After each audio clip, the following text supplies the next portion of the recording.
Xin chào các bạn, hôm nay chúng ta sẽ trò chuyện với cả anh Nguyễn Hoàng Giang, Chủ tịch Hội đồng Quản trị của công ty DNSE. Xin chào anh Giang. Xin chào em.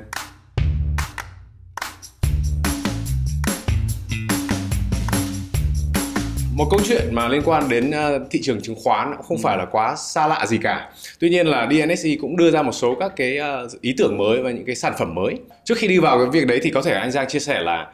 DNSE có những cái gì mà nó là nổi bật, những cái gì là đi tiên phong. Và sau đấy thì có thể chia sẻ về cái lý do tại sao anh lại đưa ra những cái sản phẩm như vậy lên thị trường. DNSE thì thực ra là một cái công ty chứng khoán mà gọi là đến bây giờ là về lý thuyết là đi sau. Nó cũng thành lập từ năm 2007, nghĩa đến nay được 15 năm. Nhưng bọn anh có mua lại công ty chứng khoán đó vào năm 2020, lúc của đáy của Covid. Thì cái câu chuyện của mua lại chứng khoán để làm dịch vụ chứng khoán, lúc đấy băn khoăn là mình sẽ làm gì. Mình nghĩ ra một cái mô hình nó gọi là mô hình online 100%. Nghĩa là lúc đấy là các khách hàng chúng ta không thấy có những cái địa điểm, và chính vì cái mô hình online đấy và mình tự động hóa tất cả các quy trình của nó, là cái số lượng nhân công hay con người phục vụ cho nó được giảm tối thiểu, và dựa vào công nghệ nên là mình có thể đưa ra được một cái nổi bật. Anh nghĩ là nổi bật nhất là mình đưa cho khách hàng được một cái lựa chọn để người ta có thể giao dịch chứng khoán miễn phí. Nghĩa là những khách hàng nào mà dùng tiền mặt thì các bạn có thể mua cổ phiếu và mua chứng chỉ quỹ niêm yết, không phải mất một đồng phí nào cả, ngoại trừ cái phí mà trả cho sở hay trả nhà nước thôi. Đấy, thì để làm được cái việc đấy thì nghĩa là mình phải làm sao một tối ưu được tất cả cái chi phí hoạt động, để thực sự là cái chi phí hoạt động của DNSE là một anh nghĩ là rẻ nhất của thị trường chứng khoán ở Việt Nam, tất cả công ty chứng khoán ở Việt Nam bây giờ. Bên cạnh đó thì theo cái câu chuyện gọi là khởi nghiệp quốc tế thì DNSE mình đưa ra một cái bài toán là mô hình kinh doanh của mình nó gọi là freemium. Nghĩa là gì? Mình offer, mình đưa cho khách hàng một cái dịch vụ gọi là miễn phí, như một cái gọi là đường dẫn vào cho cái dịch vụ của mình. Sau đó mình sẽ cung cấp thêm cho khách hàng những cái sản phẩm khác. Thì cái nổi bật tiếp theo là bọn anh rất là tập trung vào công nghệ và cái UX của khách hàng. Nghĩa là người ta sẽ, anh nhìn thấy là tất cả những cái công ty chứng khoán, mà kể cả những công ty anh đã từng làm việc qua hay là những công ty chứng khoán hiện nay, thì là cái trải nghiệm sử dụng của khách hàng nó quá khó. Nó vừa khô khan, nó vừa khó, nó vừa chán, nó vừa làm một cái gì đấy mà không tạo cho người ta một cái sự tiện dụng hay là một cái sự vui vẻ của khởi đầu một ngày mới chẳng hạn. Thì đấy là bọn anh thiết kế cái giao diện UI UX của cái app nTradeX, app để giao dịch chứng khoán của DNSE một cách rất là nuột nà, đẹp đẽ, rất là một cái gì đấy nó hơi geeky, theo cái dạng là mọi người vào nó sẽ cảm thấy vui. Mỗi một ngày mọi người vào sẽ có một cái câu quote mới để làm sao người ta xây dựng cái tài sản của họ, tiết kiệm cho họ. Thì đấy là những cái mà bọn anh muốn tạo ra cái sự khác biệt trong cái trải nghiệm của người dùng. Bên cạnh đó thì các bạn có những cái lựa chọn là sử dụng các cái dịch vụ margin theo các cái góc khác nhau, thay vì phải liên hệ với các cái bạn nhân viên dịch vụ khách hàng để lựa chọn các cái gói sản phẩm dịch vụ phù hợp với chính những cái nhu cầu của mình, với cái mức lãi suất phù hợp, với cái mức rủi ro phù hợp của mình. Thì hiện nay là bọn anh đang tập trung vào những việc đấy. Còn thêm nữa, trong cái khoảng thời gian sắp tới thì bọn anh sẽ ứng dụng một số công nghệ về phân tích, xử lý dữ liệu, xử lý AI, để làm sao mà thực tế là trong một cái môi trường mà dữ liệu rất là nhiều như bây giờ, thông tin rất là nhiều như bây giờ, đặc biệt cho những cái nhà đầu tư kiểu như không chuyên, thì các bạn có rất ít thời gian để sàng lọc thông tin. Thì bọn anh muốn mình là cái đơn vị mà đứng ra có cái vai trò sàng lọc, lựa chọn thông tin, làm sao đưa cho khách hàng những cái thông tin phù hợp nhất, để làm sao cho các bạn có thể tiếp cận thông tin một cách nhanh chóng và có những cái thông tin mà để các bạn có thể đưa ra lựa chọn đầu tư cho mình tốt hơn. Cũng được biết là DNSE là một cái công ty và một cái nền tảng đưa ra những cái thông tin rất là minh bạch, rất là ngắn gọn và dễ hiểu. Thế vậy thì tại sao các công ty khác, mà công ty truyền thống to lớn hơn, họ lại không làm được cái việc đó mà DNSE lại làm được? Mình nói họ không làm được thì cũng không đúng. Nghĩa là thực ra là cái cách tiếp cận truyền thống của các cái công ty chứng khoán khác thì họ là thường viết những cái bài viết phân tích khá là dài, mà nhiều khi các bạn mới tiếp cận, các bạn tiếp cận khó hơn. Thì bọn anh thực sự là mình là một đơn vị, mình tổng hợp lại, mình làm sao mà đưa cho các format nó dễ hiểu hơn, người ta quan tâm. Có một cái điểm khác nữa là hầu hết các công ty chứng khoán mà đã thành công bây giờ là họ sẽ đi theo cái mô hình gọi là wealth tech, mô hình người ta đi hướng đến cái tiếp cận đa tài sản. Nghĩa là người ta offer cho khách hàng cổ phiếu này, chứng chỉ quỹ này, trái phiếu này, tiền gửi này, những cái đấy là một nhà đầu tư vào một cái nền tảng như vậy, người ta sẽ có tiếp cận được rất nhiều thứ, mà rất nhiều thứ đấy thì nó dễ bị gọi là theo dạng là đi lạc, vì mình không biết tiếp cận cái gì, quá nhiều thông tin. Thì anh nhìn thấy là tại sao mình không làm đơn giản hơn. Chính vì cái câu chuyện đó là mình mới đưa ra cái slogan của DNSE, đấy là đơn giản hóa đầu tư cho người Việt. Thế giới càng phát triển, đất nước mình càng phát triển, Việt Nam càng phát triển thì sẽ có càng nhiều các kênh đầu tư. Nhưng mà câu chuyện của những người trẻ, những người mà khoảng tầm 18 đến 27 chẳng hạn, thì là các bạn có một số tiền bắt đầu ít hơn, thì các bạn sẽ khá là khó khăn ở trong việc lựa chọn các kênh đầu tư, hay kể cả lựa chọn kênh chứng khoán thì mua cái gì trước, hay là làm thế nào để tạo cho mình những cái thu nhập thụ động trong cái câu chuyện là tài chính cá nhân của mình. Thì bọn anh là mong muốn là đơn giản hóa cái quá trình đó, ít nhất là mua chứng khoán phải dễ ở đây sẽ có nhiều ý nghĩa, mà tính chất là phí nó phải rẻ, và cái câu chuyện là mua lên nhìn cái mọi thứ nó phải minh bạch và đơn giản. Đấy, thì cái dữ liệu nó cho phép mình làm những chuyện đó. Và cái thứ hai là mình có thể đặt được ra các mục tiêu để mình có những cái câu chuyện thu nhập thụ động là bao nhiêu, để xong mình xây dựng dần dần cái quá trình đấy lên, để cho các bạn hướng đến cái con đường tự do tài chính nó một cách là có một cái cách khoa học hơn. Quan điểm của anh là các bên khác thì họ đang tiếp cận một cách là ok, tôi cứ như là một cái siêu thị đi vào, các anh có người lấy hàng, anh lựa chọn và rẽ trái rẽ phải, đi thẳng nhìn đủ các thứ sản phẩm ở trên đời và bày ra rất nhiều các cái lựa chọn cho khách hàng. Thì cái đấy thực ra là nhiều khi quá khó cho những bạn bạn còn ít kinh nghiệm, ít thời gian, cũng như là mới tiếp cận đến tài chính. Và thực sự ở Việt Nam thì không có một cái trường lớp nào gọi là khoa học để dạy các bạn trong vấn đề gọi là tài chính cá nhân, lựa chọn sản phẩm tài chính là gì, đầu tư chứng khoán liệu có rủi ro hay không, hay đánh chứng khoán, hay đầu tư ngắn hạn hay dài hạn. Thì cái bài toán đó là bạn muốn giải quyết là làm sao mà đơn giản hóa cho các bạn để mọi người đi vào đó, mọi người có một cái cách tiếp cận khoa học và dễ dàng hơn. Em cũng được nghe câu chuyện của anh khi mới về nước, và lúc đấy cũng là một người rất là quan tâm đến tạo một cái tài sản riêng cho mình, và cũng là mong muốn đầu tư chứng khoán. Với cái số vốn hồi đó là 5.000 đô nếu mà em nhớ không nhầm. 5.000 đô hồi đó và bây giờ thì ví dụ như kiểu là em là người đầu tiên chưa bao giờ đầu tư vào chứng khoán. Thì liệu cái vốn như thế nào, vốn bao nhiêu thì mới là đủ để có thể tham gia thị trường, và cần phải xây dựng cái lộ trình này của mình từ bao giờ? Thực ra thị trường chứng khoán bây giờ nó cũng dễ hơn hồi xưa rất là nhiều, cái chỗ là các bạn có thể mua được cổ phiếu từ một cổ phiếu. Hồi xưa là nó có cái lô và giá cổ phiếu nhiều khi nó cao, và cái thứ hai là cái thời anh về thì cái việc khớp lệnh nó gọi điện lên công ty chứng khoán nó khá là phức tạp, các bạn không thể gọi là đặt lệnh điện tử online dễ dàng như bây giờ. Thì cái câu chuyện mà bao nhiêu tiền để mua cổ phiếu nó không quan trọng bằng là chúng ta nhìn nhận thu nhập và các cái cách chúng ta chi tiêu như thế nào để bắt đầu đầu tư luôn. Có một cái câu nói là cái kỳ quan lãi suất kép là kỳ quan rất là quan trọng, đúng không? Nghĩa là lãi suất kép ở đây ý nghĩa mình phải hiểu đơn giản là thời gian. Thời gian thì có nghĩa là mình bắt đầu càng sớm càng tốt. Mình bắt đầu từ 5.000 hay là 1.000 hay là 500 đều được hết. Ví dụ mình có lương 10 triệu thì mình có thể trích ra 2 triệu hay là 3 triệu để đầu tư. Thì cái đấy là cái mà anh nghĩ là cái quan trọng hơn. Thì để trả lời câu hỏi của em một cách ngắn gọn là không nên đợi mình có bao nhiêu tiền để đầu tư, mà mình cứ xem thu nhập của mình như thế nào và để đầu tư tốt hơn. Người giàu thì người ta đi mua thời gian của người khác đó. Nghĩa là mình thực ra khi mà mình đầu tư là mình mua thời gian của các cái nhân viên làm ở cái công ty đấy để nó trả cho mình một lợi tức định kỳ. Thì đấy là cái mà chúng ta phải tiết kiệm thời gian của mình bằng cách là đầu tư, thì mình sẽ có nhiều thời gian để mình sống những cái điều mình mong muốn hơn. Nếu mà xem lại 2 năm vừa rồi thì đúng là một cái thị trường chứng khoán cũng khá là sôi động, và cái thị trường tài chính cũng rất là sôi động, và cũng hiện tại thì cũng không đoán là tương lai nó sẽ ra sao, và thậm chí là năm sau nó sẽ như thế nào. Thì không biết là ở góc độ của anh thì anh đang đánh giá như thế nào về cái tình hình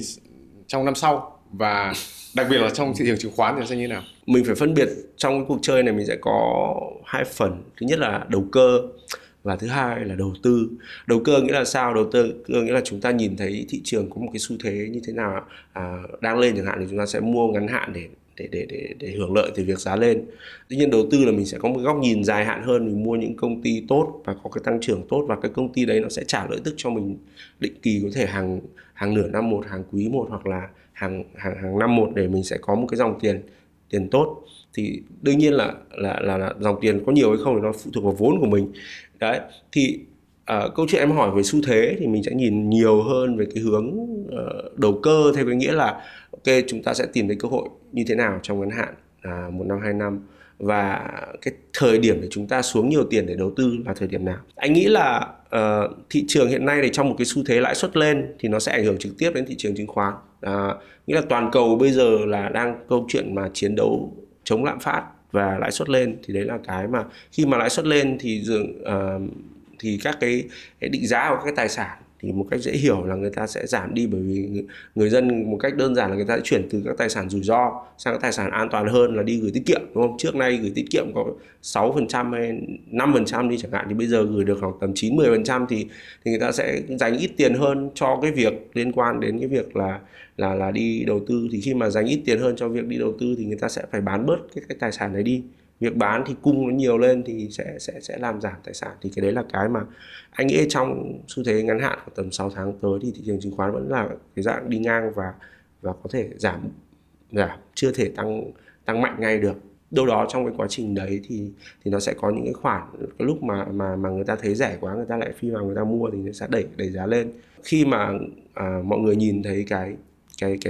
cái lãi suất có xu thế ổn định thì lúc đấy anh nghĩ là sẽ là một cái cơ hội để cho mọi người mua, để tìm được những cái cơ hội đầu cơ ngắn hạn. Thì câu trả lời anh nghĩ là như thế nó sẽ dễ hơn. Lúc đấy thì anh em mình có trao đổi là DNSE là một lần đầu tiên là một cái đơn vị tại Việt Nam đưa ra một cái gọi là cái sản phẩm là quản trị rủi ro theo deal. Thì không biết là đối với cả em cũng là một người cũng có ít chút kinh nghiệm trong cái việc đầu tư chứng khoán. Tuy nhiên thì có thể một số các bạn chưa hiểu nó là như thế nào, thì không biết là anh ngắn gọn cái quản trị rủi ro theo deal là như thế nào? Thực ra là cái mong muốn xây dựng một cái nền tảng để quản trị rủi ro hay là quản trị đầu tư theo deal, theo cái code name mà bọn anh gọi, thì đấy là cái mà mong muốn rất là từ lâu rồi.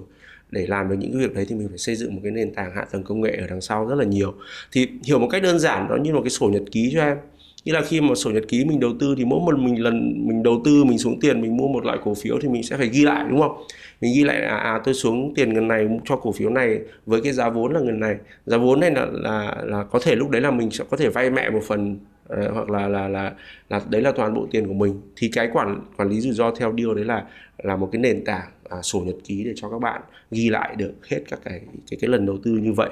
Và các cái lần đầu tư như vậy thì mình sẽ biết được là giá vốn của mình là bao nhiêu, mình vay bao nhiêu và thực sự chi phí vốn của mình là bao nhiêu. Nghĩa là mình vay thì mình phải trả lãi đấy là chi phí vốn của mình. Thêm một cái nữa là khi mình vay thì ví dụ mình vay công ty chứng khoán chẳng hạn, thì sẽ có trường hợp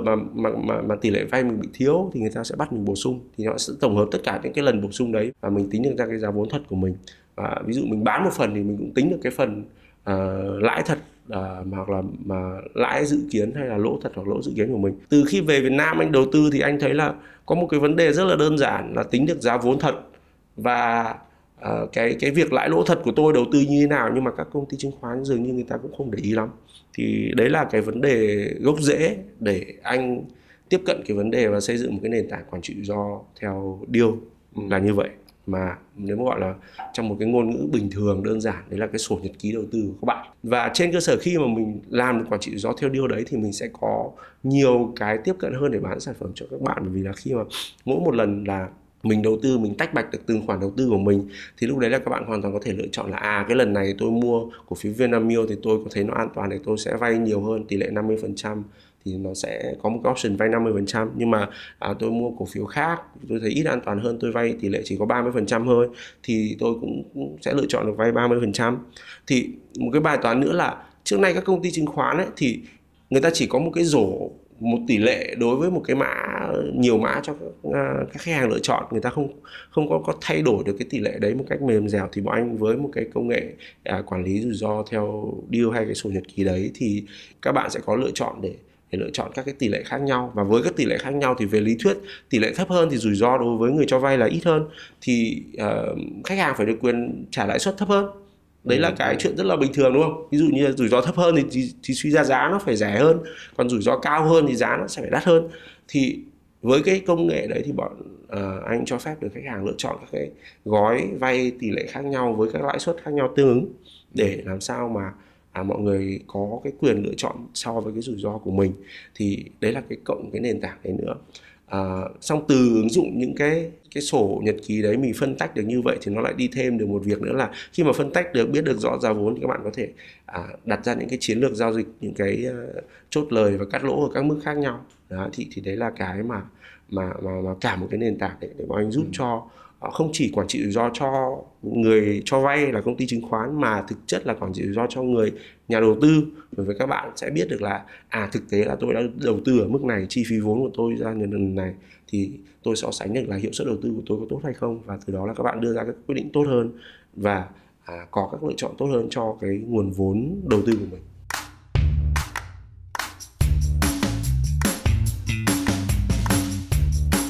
Nghe anh kể thì có vẻ như là đơn giản, nhưng mà đúng là cái mấu chốt ở đây là nó là cái nền tảng. Thì anh có thể chia sẻ về cái việc là khi mà có ý tưởng, có vấn đề như vậy rồi, mình đưa lên bàn rồi, thì xây dựng một cái nền tảng nó là cả một cái vấn đề khác hoàn toàn. Thì không biết là khi cái ngày đầu tiên khi mà anh bắt đầu cùng với đội ngũ của mình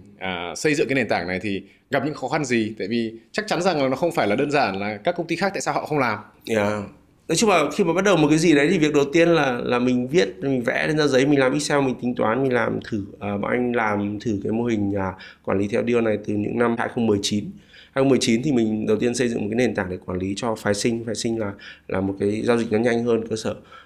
Thì cái challenge, cái gọi là khó khăn lớn nhất ấy, là không có một cái vendor nào trên cái thị trường này nó không có một gọi là cái công ty phần mềm nào người ta nghĩ đến làm cái đấy, bởi vì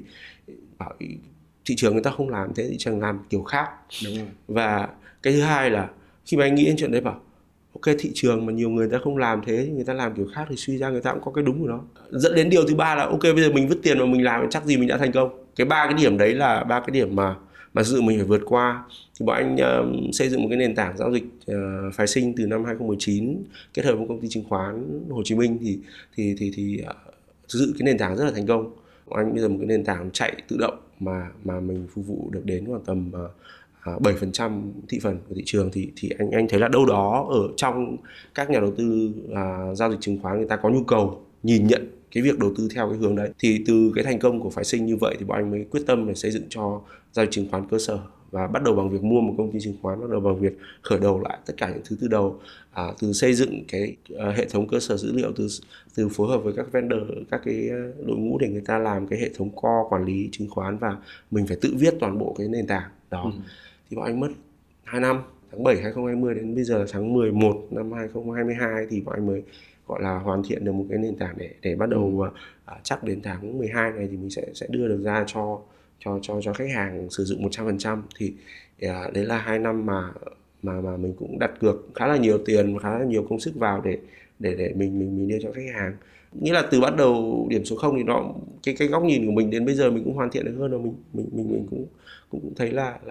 cái cơ sở là ok, có thể là khách hàng cũng sẽ thích đấy. Bây giờ mình vẫn chỉ nói là có thể thôi, còn nếu mà khách hàng thích rồi thì chắc là em sẽ thấy anh nổi tiếng với thị phần anh rất là cao. Em cũng rất là may mắn được tham gia một số các cái sự kiện, thì các bạn đấy cũng là những các bạn rất là trẻ mà làm một cái gì đó mà trên thị trường chưa có, hoặc là làm một cái gì đó mà chưa biết kết quả nó ra sao. Tuy nhiên là vẫn phải đầu tư thời gian, đầu tư tiền.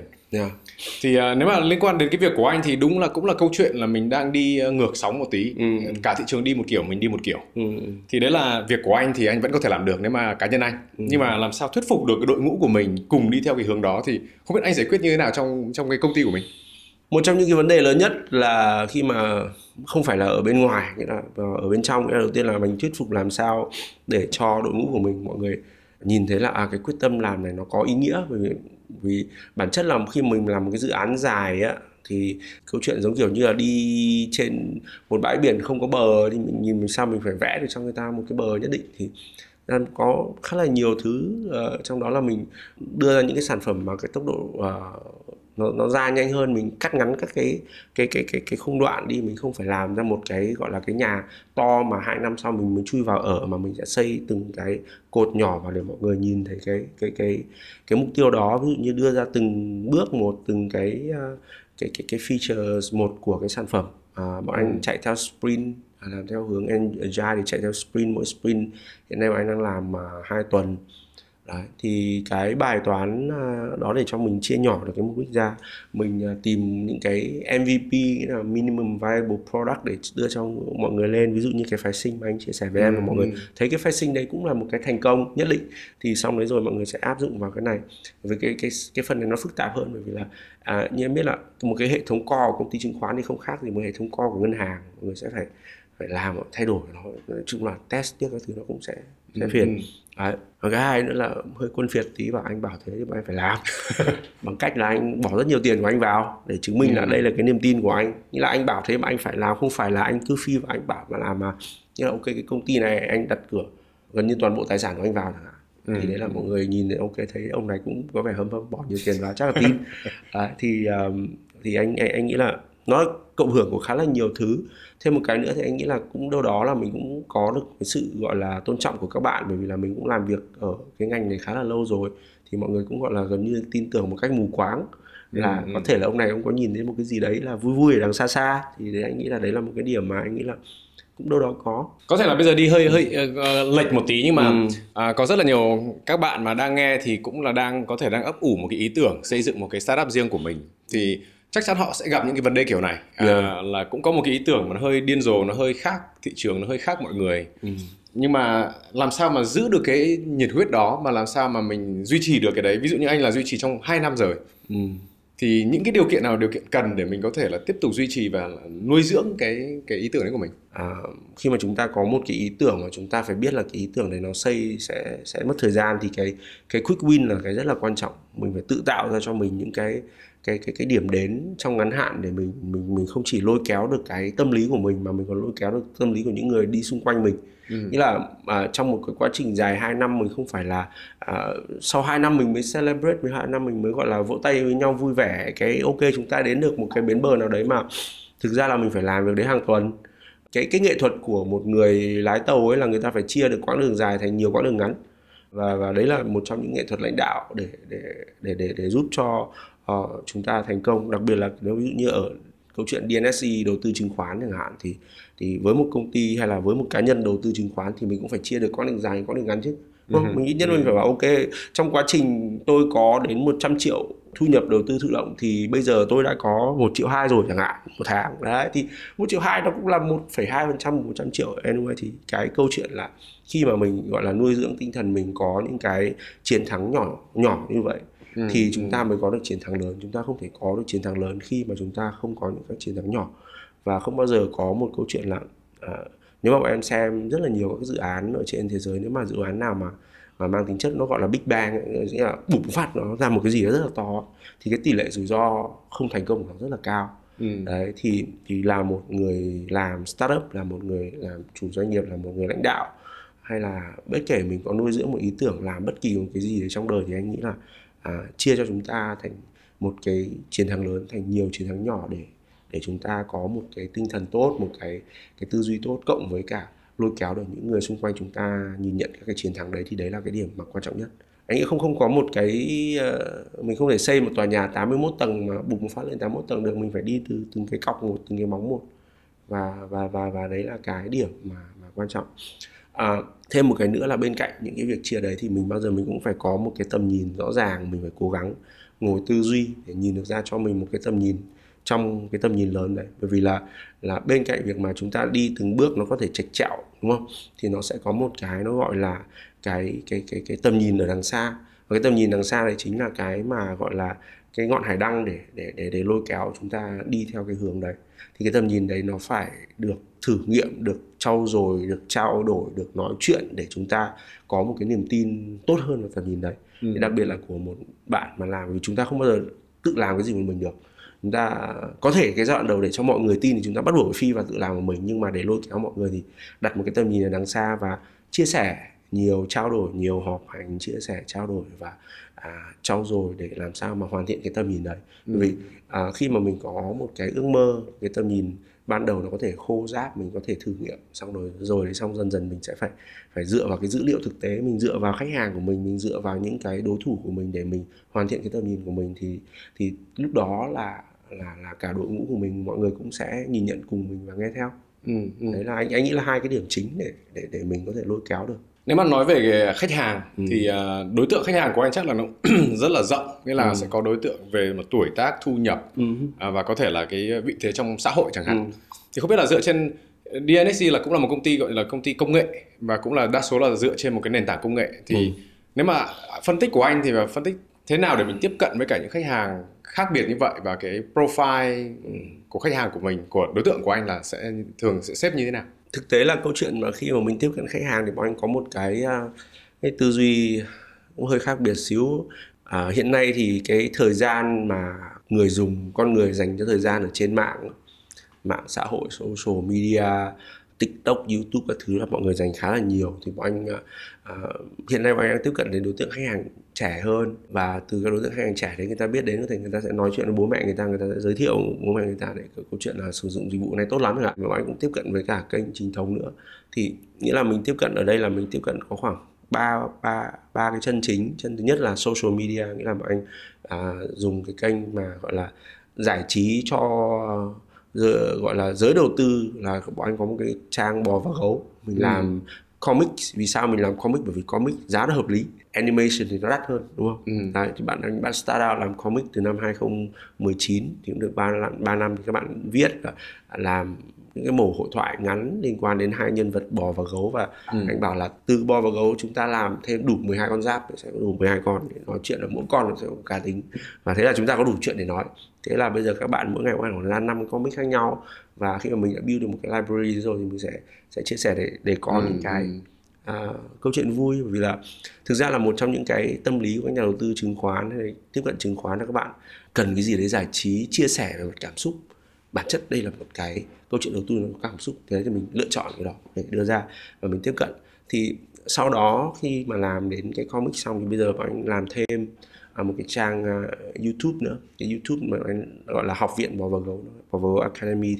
thì ở đây là chúng ta sẽ xây dựng. Bây giờ mình có nhiều tiền và nhiều thời gian hơn thì mình sẽ làm những cái hoạt hình liên quan đến để dễ tiếp cận hơn, liên quan đến các mô hình kinh doanh, các cái công ty nổi tiếng, để làm sao mọi người hiểu được các mô hình kinh doanh và công ty nổi tiếng. Từ đó thì mọi người sẽ có những cái ý tưởng để đầu tư tốt hơn. Và bạn anh cũng làm được khoảng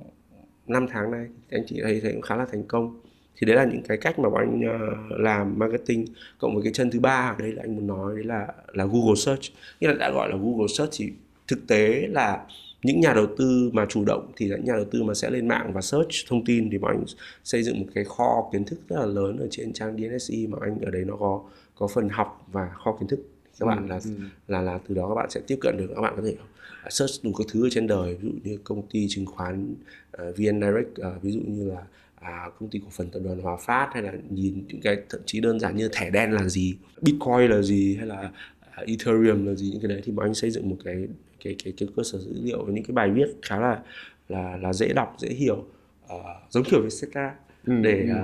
từ đó các bạn có thể search và tìm được ra mình. Đấy là cái cách mà mình nhìn nhận là thực sự là hồi xưa mình bị thiếu. Nghĩa là mình phải tổng hợp các nơi, mình xong rồi vào đây mình không có một nơi nào chung để mình xem được. Và mình cũng xây thành những cái con đường. Ví dụ như là bắt đầu đầu tư thì các bạn phải đi thành cái pathway, ví dụ 1, 2, 3, 4 các bạn phải hiểu sơ bộ về thị trường chứng khoán, hiểu các thứ về thị trường chứng khoán. Thì anh cũng xây những cái bài học theo kiểu 1, 2, 3, 4 chia thành các cái điểm nhỏ, các cái con đường cho các nhà đầu tư người ta tiếp cận như thế nào. Thì đấy là những cái để bọn anh cung cấp cho mọi người, để mọi người biết đến mình qua các cái kênh trên mạng. Thì thực ra là hầu hết bây giờ các bạn đều search trên mạng. Các bạn sau khi search trên mạng các bạn lại lên YouTube search để học, và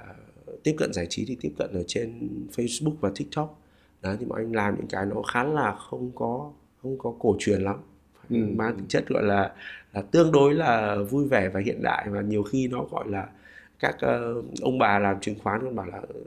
chả sao chúng mày có thể đùa cợt với những cái đấy. Ok, mình thấy cái tài chính thực ra nó là một cái, nó tiền bạc là một thứ khá là khó và buồn tẻ.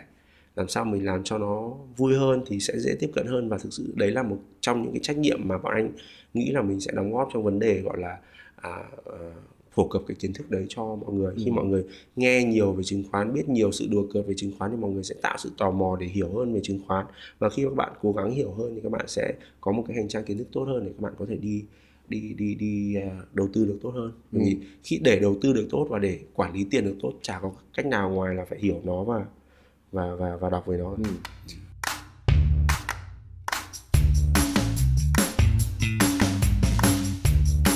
Cá nhân em cũng đã trải nghiệm những cái thời gian đó, khi mà thị trường nó đang đỏ thì rất là nhiều bạn sẽ share những cái comics do bên anh thiết kế. Thì mặc dù mình mất 30-50% tài sản nhưng mà vẫn share những câu chuyện đó, và thật ra nó thành một cái topic mà ngồi trà đá uống cà phê với nhau cũng sẽ chia sẻ. Thì đúng là đấy là một cái cách approach rất là hay, tại vì mình sẽ mang đến một cái trải nghiệm nó hơi khác một chút. Mặc dù là thị trường nó đang không được thuận tiện lắm. Yeah. Thế bây giờ thật ra anh đã xây dựng một cái gần như là một cái hệ sinh thái, một cái nền kiến thức và cái gọi là cái nơi để mình có thể đào tạo đưa các nhà đầu tư mới vào thị trường. Thế bây giờ nếu mà nhìn về tương lai thì anh nhìn cái tương lai của DNSC nó sẽ là cái gì và sẽ là công ty như thế nào? Anh muốn là đơn giản hóa đầu tư cho người Việt thì bên cạnh việc mình tiếp cận theo hướng là B2C, nghĩa là mình tiếp cận tất cả các khách hàng người ta online người ta vào mình, thì bọn anh còn làm một cái chiến lược nữa là mình B2B2C, nghĩa là mình xây dựng một cái nền tảng API, một cái nền tảng platform mà thông qua đó DNSC là một đơn vị như một cái cánh cửa để cho tiếp cận tất cả các cái khách hàng của các cái doanh nghiệp khác để người ta có thể tiếp cận được vào thị trường chứng khoán. Giống kiểu như là bây giờ như kiểu FinGroup chẳng hạn, các bạn cung cấp thông tin cho khách hàng để đầu tư thì vẫn phải cần một cái cửa để thực hiện cái lệnh đấy, thì bọn anh là đối tác của FinGroup để đặt lệnh đấy, và bọn anh cũng đang hoàn thiện cái nền tảng đấy để mình tiếp cận thêm. Ví dụ bọn anh cũng ký với cả Zalo Pay để từ đó Zalo Pay khách hàng của Zalo Pay có thể lên đặt lệnh mua cổ phiếu từng cổ một đấy. Thì cái vai trò của DNSC trong cái thị trường tài chính hiện đại đấy là anh muốn định vị mình làm một cái nền tảng để mình cung cấp và mình cùng chia sẻ lợi ích với cả các cái đối tác, để từ đó các đối tác có thể làm sao mà mở được cái cánh cửa đầu tư cho càng nhiều khách hàng càng tốt, càng nhiều các nhà đầu tư càng tốt. Bởi vì là trước nay thực ra là có thể đâu đó mình cũng mong muốn một cái ý tưởng đầu tư chứng khoán, nhưng mà trên cái app ngân hàng của mình nó không có cái mua được, đúng không? Hoặc là sau này rồi thì bọn anh sẽ phải làm thêm là bọn anh sẽ cùng phối hợp với các cái đơn vị nhà quản lý quỹ chuyên nghiệp hay là các cái nhà quản lý tiền để mình có thể đưa cho mọi người những cái lựa chọn đầu tư một cách đơn giản hơn, là thay vì là mình tự mua thì mình sẽ gửi cho người ta một phần và mình tự chơi một phần chẳng hạn. Thì đấy là cái trách nhiệm mà bọn anh sẽ phải làm thông qua không chỉ cái app của bọn anh, mà mình sẽ đưa ra một cái nền tảng để từ đó là các cái đơn vị khác, kể cả những cái ngân hàng khác, người ta dùng API của mình để cho khách hàng của ngân hàng tiếp cận. Bởi vì là em biết rồi, bây giờ là cái nhu cầu super app nó cũng khá là quan trọng, đúng không? Vì là mình có thể sử dụng Grab hay là mình có thể sử dụng cái app ngân hàng của mình đấy, thì anh nghĩ là đâu đó nó thiếu một cái đơn vị mà đứng ra để xây dựng một cái tiêu chuẩn để sau đấy rồi mình tiếp cận vào thị trường chứng khoán. Và khi làm được cái việc đấy thì anh nghĩ là khi mà phổ cập được như kiểu 52% dân số Hàn Quốc đầu tư vào chứng khoán, như kiểu 30 mấy % đến 40% tài sản của những người Mỹ là ở trong thị trường chứng khoán, thì lúc đấy là thực sự mình mới có một cái thị trường vốn rất là mạnh và mình có thể tiếp lửa được cho rất là nhiều các doanh nghiệp để người ta phát triển. Và lúc đấy thì thực ra là mình làm giàu cho xã hội và làm giàu cho chính cả những cái nhà đầu tư nữa. Thì đấy là một cái bài toán mà anh tiếp cận rất là cơ bản, và anh nghĩ đấy cũng là cái trách nhiệm của mình để làm được cái việc đấy nữa. Nếu mà đó là một cái mục tiêu tiếp theo của DNSC thì để thực hiện được cái đó thì với cái vai trò của anh, như là anh đã dẫn dắt vừa rồi là dẫn dắt một cái câu chuyện và một cái thuyền đi theo hướng đấy như vậy, và sắp tới là sẽ có một cái kết quả rõ ràng rồi. Thế bây giờ là cái câu chuyện tiếp theo của anh thì anh tự tin đến mức độ nào là có thể thực hiện được? DNSC là bản chất là một cái công ty cũng lâu năm, mình cũng thành lập được 15 năm và cũng có những người nhân viên làm ở đó cũng được 13 năm rồi. Và vốn của anh bây giờ là 3.000 tỷ thì thực ra là cũng không phải là bé, và đấy là cái nền tảng vốn cũng đủ để xây dựng cho những cái chiến lược, những cái mong muốn của anh. Cái tham vọng ở đây để thực hiện được cái việc đấy thì đâu đó nó sẽ có liên quan đến là mình thuyết phục được các đối tác tin vào mình, đội ngũ nhân viên tin vào mình rồi, nhưng mà bây giờ đến câu chuyện là để làm sao mà mình làm một cái đơn vị mà người ta an tâm và để người ta kết nối với mình, và từ đó mình cùng xây sản phẩm đầu tư cho càng nhiều nhà đầu tư càng tốt. Thì nó khác với những cái startup về tài chính khác, bởi vì là bọn anh thứ nhất là cái giấy phép là mình theo giấy phép của Ủy ban chứng khoán, và cái thứ hai là khi mà mình tiếp cận theo cái hướng mà B2B2C mà như kiểu là một cái hạ tầng như vậy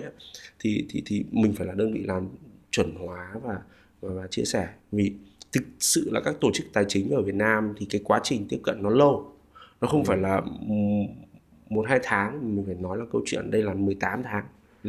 đến 24 tháng, thì nghĩa là bởi vì họ phải tổ chức nguồn lực này, đưa cái app lên, người ta tin cái này, người ta test, thì mình phải duy trì một cái nền tảng tài chính vững mạnh. Thứ hai là mình thuyết phục cả cái đội ngũ của họ, và anh thì anh rất tin vào cái việc đấy, bởi vì là anh biết là cái nhu cầu được tiếp cận đến thị trường tài chính, thị trường đầu tư của rất là nhiều người chỉ có điều là người ta bị quá khó thôi, quá khó theo cái chỗ là ok bây giờ muốn đầu tư chứng khoán phải đến mở tài khoản chứng khoán hoặc đến download một cái app chứng khoán về thì nhiều khi nó lười á, nhiều khi nó lười xong rồi là lười rồi quên á. Ví dụ người ta làm được việc đấy rồi thì xong rồi lại phải chuyển tiền vào chuyển tiền ra, xong rồi lại có câu chuyện phút này phút kia trên thị trường nghe người ta lại ấy. Nhưng mà nếu mà mình tiếp cận được gần họ hơn và trong những cái gì họ dùng thường ngày thì mình sẽ cảm thấy là họ sẽ dễ dàng hơn. Và cái thứ hai là phải thông qua sản phẩm nữa. Nghĩa là mình không thể bảo là ok các anh chị ơi đi mua cổ phiếu đi, xong rồi mua cổ phiếu xong lại lỗ mất mấy chục % mình lại khóc, đúng không? Thì khi là mình làm được cái việc nền tảng mình tiếp cận rồi thì mình sẽ phải tìm được các đối tác cung cấp quản lý tiền tốt, sẽ tiếp cận được cái sản phẩm quản lý tiền. Và khi mà người ta coi đấy là một cái nền tảng quản lý tiền thụ động và người ta yên tâm hơn thì người ta sẽ dành đâu đấy phần có thể 50% cái tổng tiền thu nhập của họ để cho việc đầu tư thôi. Thì thực ra đấy cũng là cái điều tốt rồi, và cũng là tốt cho các bạn đấy, để các bạn, vì chứng khoán thì nó có xuống thì nó sẽ lên, nó không bao giờ chết cả, nó xuống nó sẽ lên. Vì doanh nghiệp, thực ra nền kinh tế của Việt Nam thì bây giờ hầu hết các doanh nghiệp tốt đều trên thị trường chứng khoán rồi, thì xuống là theo chu kỳ và nó sẽ lên. Và thật sự nếu mà mình kiên nhẫn vì đầu tư thì các doanh nghiệp bản chất người ta là những đầu tàu của nền kinh tế thì người ta sẽ phải có trách nhiệm xây dựng và phát triển. Mình phải nhìn vào cơ bản Việt Nam hiện nay năm nay vẫn tăng trưởng 8-9%. Vừa rồi chúng ta còn đang xuất siêu 9 tỷ đô. Thì tất cả những cái thứ về cơ bản của nền kinh tế Việt Nam đang rất là tốt. Toàn cầu thì hơi sóng gió tí thôi, nhưng mà trong cái sóng gió đấy cũng là cái cơ hội để mình vươn lên. Thì anh nghĩ anh vẫn tin vào đất nước mình dài hạn, và khi mà tin vào đất nước mình dài hạn thì câu chuyện là đầu tư chứng khoán ở một cái đất nước có niềm tin dài hạn thì là một cái điều tốt. Gói gọn lại trong cả một cái cuộc trò chuyện của anh em mình ngày hôm nay thì nếu mà anh có một điều để các bạn có thể là ghi lại, nhớ lại thì đó sẽ là điều gì? Anh nghĩ là cái điều quan trọng nhất để có một cuộc sống hạnh phúc và một cuộc sống mà mình thực sự là cảm thấy thoải mái, đấy là chúng ta nên đầu tư từ sớm để chúng ta có một cái sự tự do về tài chính. Và việc đầu tư từ sớm đó cộng với cả việc mà mình có một cái tầm nhìn cho cái điều mình mong muốn, và có càng nhiều người đồng hành cùng mình, càng nhiều người xung quanh mình mà chia sẻ được cái tầm nhìn đấy thì lại càng hạnh phúc. Nghĩa là chúng ta không thể gọi là hạnh phúc cô đơn lẻ loi một mình được, đúng không? Như kiểu Warren Buffett nói là thực ra ông ấy có mong muốn làm rất nhiều thứ, nhưng mà đầu tiên ông phải hiểu là chúng ta phải có tự do về tài chính, hoặc thoải mái về tài chính thì chúng ta sẽ làm được càng nhiều thứ chúng ta mong muốn. Thì anh nghĩ đấy là cái điều quan trọng nhất, và thực sự là DNSE mong muốn là cái đơn vị mà đồng hành cùng các bạn trong cái quá trình đấy, để làm sao mà chúng ta đơn giản hóa quá trình đầu tư để mọi người có được một cái tiếp cận cuộc sống thoải mái về tiền, và từ đó là mọi người trở nên hạnh phúc hơn. Thì anh nghĩ thế. Rất là cảm ơn anh Giang đã dành thời gian đến chia sẻ với cả Vietnam Innovator và Vietcetera. Cảm ơn em, cảm ơn Miro. Giới hạn được sinh ra là để bị phá vỡ. Mỗi giây tăng tốc không dừng lại là một bước tiến gần hơn tới thành công. Nhạy bén, nắm bắt cơ hội để giành lấy chiến thắng. Và khi mọi giới hạn đã được vượt qua, con đường của nhà vô địch bắt đầu từ đây. MKX by DNSE, giao dịch nhanh, không phút chờ. DNSE, đơn giản hóa đầu tư cho người Việt.